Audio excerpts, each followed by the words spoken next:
Dealing with bad tides in Timberborn is not optional, you basically have to do it no matter what. However, there is another source of bad water that you have to deal with, and that is one that you cannot just simply get rid of, because your colony is dependent on it for a bunch of different stuff. This is not just limited to the Iron Teeth, by the way. Both factions in Timberborn have plenty of uses for bad water. We're going to be talking about every single way that you can deal with bad water sources, these nasty things down here, in Timberborn. So first of all, we're going to be assuming that you basically only have wood and nothing else.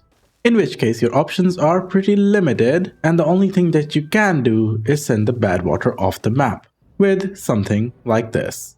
It gets the job done, and it clears the rest of your map from contamination. As you can see, this contamination is slowly but surely going away. Now you can place these irrigation barriers or contamination barriers for the folktales to stop the contamination from spreading further outward.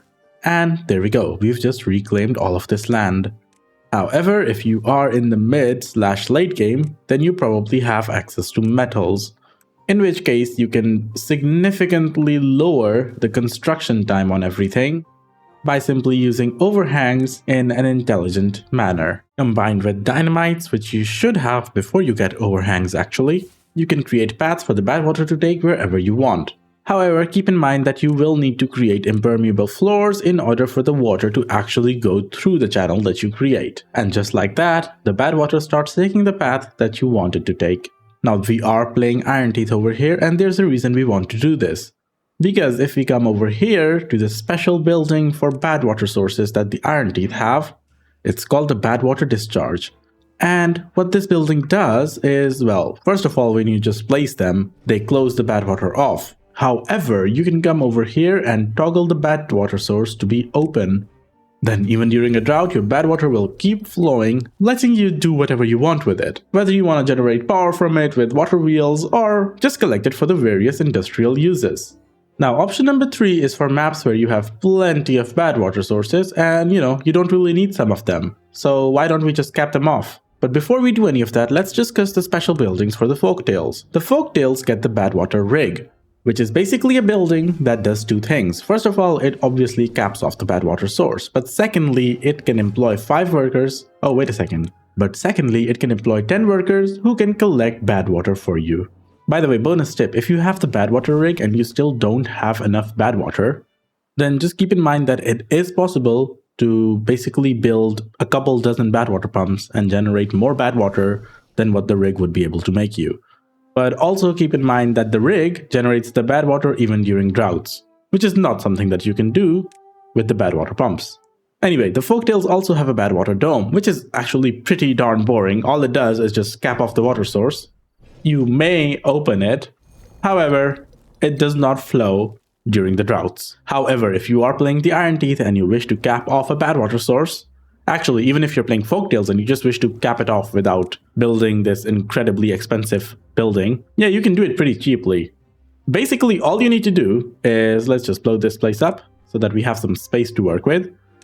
Yeah, so all we need is overhangs, because overhangs can go over the bad water source. Yeah, so we're just going to build these overhangs on top of the bad water source. And then we're going to basically build levees on whatever area is still open, and by default the bad water will overflow, but you can create impermeable floors on top, and that's it. Yeah, that's it, that's done. The bad water source is basically locked up forever now. And just in case you have a problem with the contamination, then you can just build the contamination barriers all around your stuff, just like that, and the contamination will also just disappear. As soon as this bad water disappears, that is. So yeah, that is one way to get rid of your bad water. Okay, but you know what? This is not really clean. Let's do it in a cleaner manner. By the way, when you just open it up again, expect a little bit of a boom. Because, the bad water inside was pressurized. Thankfully, the pressure cannot just go up infinitely. Yeah, that would be kind of ridiculous. If you want to do this in a cleaner manner, then you can just make some extra room around your bad water source and place your overhangs like this, then close off one side. And of course, impermeable floors on top. I don't know, this just looks prettier for me, okay? And just on the off chance that your bad water source is in the middle of nowhere, keep in mind that the gaps in the overhang can be closed with just good old levees. By the way, if you are interested in a mega project, then what you can do is use this pressurized water source down here and basically take it up. Yeah, there's absolutely no limit to the heights that you can take this Badwater source to. Hey, that's a nice view. Smash that subscribe button because we're going to be pressurizing the actual pure water source on our other map. And I don't want you guys to miss that video. Let's actually go back to that map now. Yeah, because there is still just one more thing that I want to show you guys. I am using this Badwater over here to generate science. This is a number cruncher that the Iron Teeth have. It just makes science automatically. That's why I have like way too much. Anyway, I'm distracting myself. Yeah, so just on the off chance that you don't actually want to build aqueducts and overhangs and all of that random stuff that I did over here, there is always an easier way to deal with Badwater sources like this. And you know what? This time around, we are not going to be using the dev tools because I actually want the solution to stay, and everything I do with dev tools, I end up undoing. Because I feel like it's unfair if my final colony is made with dev tools. Okay, so now my amazing beavers over here have placed all of these dynamites. Let's just work our way backwards. There we go. That's the next one, and boom. All the Badwater in the world just goes that way now instead of bothering me, with my number cruncher now completely useless. Or is it?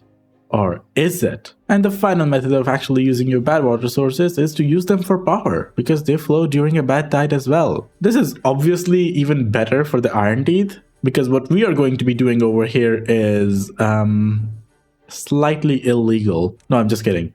Yeah, what we're going to be doing over here is we're going to be creating these Badwater discharges, and we're gonna just set them to open so that this entire contraption keeps working no matter what. In a future guide, we're going to talk about how you can turn this into an aqueduct using pressure and science, so that you can fit as many of these large water wheels as you'd like. Thank you for watching. If you're interested in more Timberborn content, then definitely smash that subscribe button because I've got some planned. Bye!